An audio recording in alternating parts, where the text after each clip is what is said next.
예.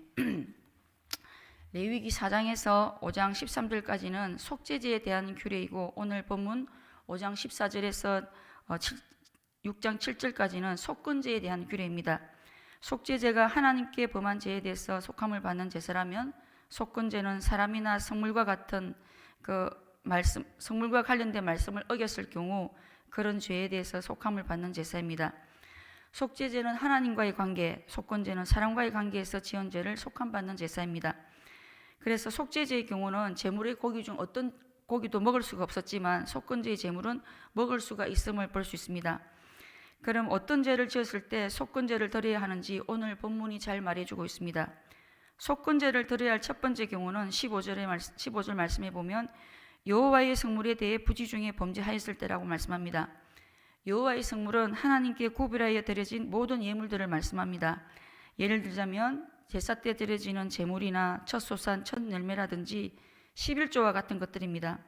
이런 성물들은 하나님께 속한 거룩한 것들이기 때문에 이런 성물들을 거릇되게 사용하는 것은 하나님의 거룩함을 훼손하는 죄로 볼 수 있습니다.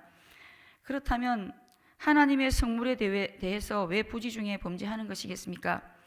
그것은 바로 하나님의 언약에 신실하지 못한 마음에서 비롯된 부주의 때문으로 볼 수 있습니다. 11조를 해야 한다는 말씀을 알고도 상황에 따라 11조를 빼먹는다든지 온전한 11조를 하지 않는 것은 하나님의 언약에 신실하지 못한 마음과 우리 내면의 탐욕이 결합되어 나타나는 죄라고 볼 수 있습니다. 하나님은 바로 이런 것들이 다 죄라고 말씀하시며 이런 죄를 지을 경우에 속건제를 드림으로 제사함을 받아야 한다고 말씀하십니다. 속건제를 드려야 할 두 번째 경우는 17절 말씀, 여호와의 계명 중 하나를 부지 중에 범하였을 때라고 말씀하십니다. 앞에 나오는 4장 13절에도 보면 여호와의 계명 중 하나라도 그릇 범하였을 때 그때는 속죄제를 드리라고 말씀합니다. 4장 13절, 만일 이스라엘 온 회중이 여호와의 계명 중 하나라도 부지 중에 범하여 허물이 있으나 스스로 깨닫지 못하다가 그 범한 죄를 깨달으면 회중은 수송아지를 속죄제로 드릴지니라. 하나님의 계명을 범하였을 경우는 속죄제나 속건제의 제사를 드림으로 제사함을 받을 수 있다고 말씀합니다. 이스라엘 백성들이나 우리나 다 똑같은 죄인이기 때문에 하나님의 계명을 100% 다 지킬 수 없습니다. 때로는 고의적으로 범하기도 하고 때로는 부지 중에 자신도 모르게 죄를 범할 때가 부지기수입니다. 그래서 하나님은 속죄제와 속건제와 같은 이런 제사 제도를 통해 죄인인 우리가 하나님 앞에 나아가 재용서 받을 수 있는 그 재용서의 길을 열어놓으셨습니다. 만약 이런 제사 제도를 통한 재용서의 길이 없었다면 우리는 우리가 맨 처음 범한 바로 그 첫 번째 죄로 인해 이미 멸망을 받고 말았을 것입니다. 속건제를 드려야 할 세 번째 경우는 6장 2절에서 3절 말씀, 이웃의 권리나 재산을 침해했을 경우라고 말씀하십니다. 6장 2절에서 3절 말씀, 누구든지 여호와께 신실하지 못하여 범죄하되 곧 이웃이 맡긴 물건이나 전당물을 속이거나 도둑질하거나 착취하고도 사실을 부인하거나 남의 잃은 물건을 줍고도 사실을 부인하거나 거짓 맹세하는 듯 사람이 이 모든 일 중에 하나라도 행하여 범죄하면 이는 죄를 범하였고 죄가 있는 자니. 고대 건동사에서는 집의 구조가 보안시설이 잘 안 되는 그런 구조이기 때문에 먼 곳에 출타를 할 경우 기중품을 안전하게 보관하기 위해 친한 이웃에게 맡기는 일들이 관례였다고 합니다. 그래서 이웃의 물건을 맡은 자는 이웃된 도리로서 성실하게 맡긴 물품을 안전하게 잘 보관해야 합니다. 그런데 남의 물건을 맡은 후 그 물건이 탐이 나서 나중에 그 물건의 임자가 물건을 맡긴 사람이 물건을 찾으러 올 때 물건을 맡은 적이 없다고 잡아떼기도 하고 부인하는 경우들이 종종 있었다고 합니다. 이런 경우라든지 또 물건을 맡겼는데 부주의로 인해 이웃의 물건을 도난당했을 경우, 또 이웃에게 물건을 맡겼는데 이웃의 물건을 전당을 잡거나 또 이웃이 맡긴 물건을 마치 자기 물건인 것처럼 자기 것인 것처럼 함부로 유용하는 경우, 또 부당한 방법이나 강제적인 수단을 동원하여 이웃의 재산인 가축이나 노비, 우물 등을 빼앗고 탈취하는 경우들이 있었는데 바로 이런 모든 것들이 해당된다고 볼 수 있습니다. 하나님은 이웃의 권리나 재산을 침해하는 것이 모두 죄라고 말씀하십니다.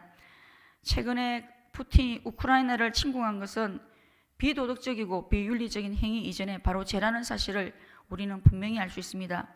그리고 이런 이웃의 권리나 재산에 대한 침해가 확장되면 결국은 이웃의 생명까지 침해하는 살인죄로 나아가는 모습을 볼 수가 있습니다.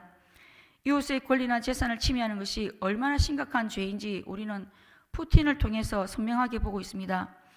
이웃의 영역과 재산을 침해하고 또 살인까지 저지르는 푸틴에 대해서 우리가 거룩한 분노를 하는 것이 마땅합니다.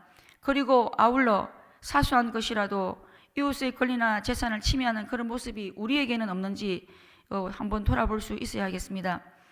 그런데 이런 이웃의 권리나 재산을 침해하는 죄에 대해 하나님은 다른 이유 때문이 아니라 바로 하나님께 신실하지 못하여 범하는 죄라고 말씀합니다. 이웃의 물건을 도둑질하고 또 이웃을 착취하고 남의 물건을 죽고도 돌려주지 않고 자기가 가져가지 않았다고 거짓 맹세하는 것은 사실은 하나님 앞에서 신실하지 못함에서 시작되었다고 볼 수 있습니다.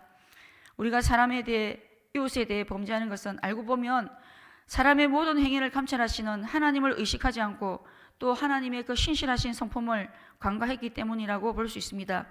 그렇기 때문에 이웃에 대한 범죄는 곧 하나님께 대한 범죄로 규정될 수가 있는 것입니다. 그리고 이 속건제의 특징은 다른 제사, 번제라든지 소제, 화목제, 속죄제와는 달리 손해배상에 대한 성격이 강하게 나타나는 제사인 것을 알 수 있습니다. 성물에 대해 잘못할 경우는 그것의 5분의 1을 더하여 제사장에게 주어야 한다고 말씀합니다. 이웃의 권리나 재산을 침해할 경우도 6장 5절에 보면 그 본래 물건의 5분의 1을 더하여 돌려보낼 것이니라고 말씀합니다. 성물이나 이웃에 대해 죄를 범하는 경우는 하나님께 속건제 제사를 드리는 것만으로 충분하지 않고 반드시 손해에 대한 배상이 수반되어야 한다고 말씀합니다. 이웃에게 손해를 끼치는 경우 원래 가치의 5분의 1, 즉 20%에 해당되는 그런 보상을 해줘야 한다고 하나님은 말씀하십니다. 하나님은 왜 피해자에게 이런 배상을 지불하게 하시는 것이겠습니까? 회개는 하나님께 하는 것으로만 끝이 나는 것이 아니라 회개는 반드시 회개에 합당한 열매, 실천적인 행위가 수반되어야 하기 때문입니다. 그리고 회개는 단순히 원래 상태로 복귀, 환원이 아니라 이전 상태보다 더 향상된 삶을 의미하기 때문입니다. 누가복음 19장에도 보면 삭개오가 예수님을 만나는 모습이 나옵니다. 예수님을 만나고 삭개오가 회개하기 시작합니다. 삭개오는 소유의 절반을 가난한 사람들에게 나누어 주고 또 속여 빼앗은 것은 네 갑절이나 네 배나 갚아주는 그런 모습을 보여줍니다. 삭개오가 바로 이 속건제의 배상의 원리를 알고 있었다고 추측해 볼 수 있습니다. 그리고 마태복음 5장 23절 24절에서는 예물을 하나님께 드리려고 하다가 형제에게 원망들을 만한 것이 생각나거든 예물을 제단 앞에 두고 먼저 가서 형제와 화목하고 그 후에 와서 예물을 드리라고 말씀합니다. 이 말씀에서 보면 속건제의 제물을 드리는 것보다 이웃에 대한 배상 행위가 앞서 먼저 행해져야 한다는 것을 알 수 있습니다. 손해에 대해 배상하지 않고 이웃과 화해가 이루어질 수가 없습니다. 하나님께로부터 제 용서와 제3의 은혜를 누리기 위해 가장 먼저 우선적으로 해야 할 일이 바로 형제와 화해하는 일인 것입니다. 그렇기 때문에 속건제는 이웃을 사랑하지 않는 자는 하나님을 사랑할 수 없다는 바로 그런 진리를 내포하고 있다고 볼 수 있습니다. 때로는 성물에 대해서 이웃에 대해서 하나님의 계명을 범하는 죄를 지을 수 있지만 그러나 하나님은 하나님의 지시와 규례대로 속건제를 드리는 자는 무슨 허물이든지 사함을 얻게 된다고 말씀하고 있습니다. 무슨 허물이든지 사함을 얻게 된다. 바로 이 제사 속에 십자가의 은혜가 숨겨져 있는 것입니다. 그런데 이 제사제들을 통해 제사함과 제용서의 은혜를 받을 수 있는 시작은 바로 자신이 범한 죄를 깨달음으로부터 시작이 된다는 사실입니다. 죄를 깨닫지 못하면 제사 드릴 마음조차 먹을 수가 없습니다. 죄를 짓고도 속죄의 제사를 드리지 않으면 죄가 고스란히 그대로 머물러 있게 되고 그 결과 죄의 삭신 사망에 이르게 되는 것입니다. 죄를 짓고 어떤 사람은 속죄의 제사를 드렸을 것입니다. 속건제를 드렸을 것입니다. 그런데 어떤 사람은 죄를 짓고도 속건제의 제사를 드리지 않습니다. 어떻게 되겠습니까? 그 결과가 다르게 나타날 것입니다. 그렇기 때문에 죄를 안 짓는 것도 중요하지만 죄를 지을 경우 자신의 죄를 깨닫고 신속하게 이 속죄제와 속건제의 제사를 통해 죄용서와 제사함의 자리로 나아가야 하는 것입니다. 이런 의미에서 하나님께 드리는 속죄제의 제사와 속건제의 제사는 죄의 깨달음과 회개의 성격이 있다고 볼 수 있습니다. 우리 역시도 마찬가지입니다. 제가 깨달아질 때 성령께서 제가 기억나게 하시고 깨닫게 하실 때 영적 게으름으로 그 죄를 내버려 두고 방치하는 것이 아니라 곧 바로 속죄의 제물, 속건제의 제물 대신 예수님을 힘입어 회개의 자리로 나아가 재용서의 은혜를 입어야 하는 것입니다. 오늘 우리 삶 가운데 여러 가지 어려움과 문제들이 우리 자신도 모르는 죄에 대한 방치와 또 미처 회개치 못한 죄로 인해 주어질 수 있다는 사실을 우리가 깨달을 수 있어야 하겠습니다. 그래서 기도의 자리마다, 예배의 자리마다 우리의 모습 속에 말씀에 불순종하는 모습은 없는지, 또 회개치 않은 모습은 회개치 않은 죄는 없는지 우리 자신을 부지런히 살피고 회개하기를 게을르지 않아야 하는 것입니다. 말씀을 맺겠습니다.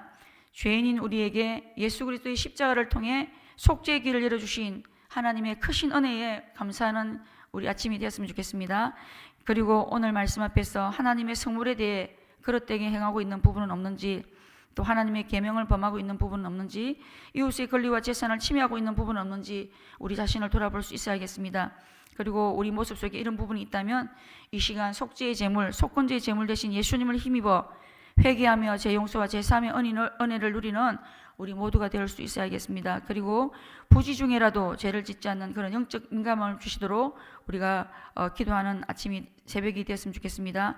그리고 죄를 미워하되 죄에 대해 피 흘리기까지 싸울 수 있는 그런 믿음의 결단을 주시도록 우리 기도하시고, 오늘부터 시작되는 한 주간의 삶을 주장하셔서 우리가 한 주간 하나님을 기쁘시게 해드리는 그런 복된 삶을 살 수 있도록 이 시간 우리 함께 기도하도록 하겠습니다.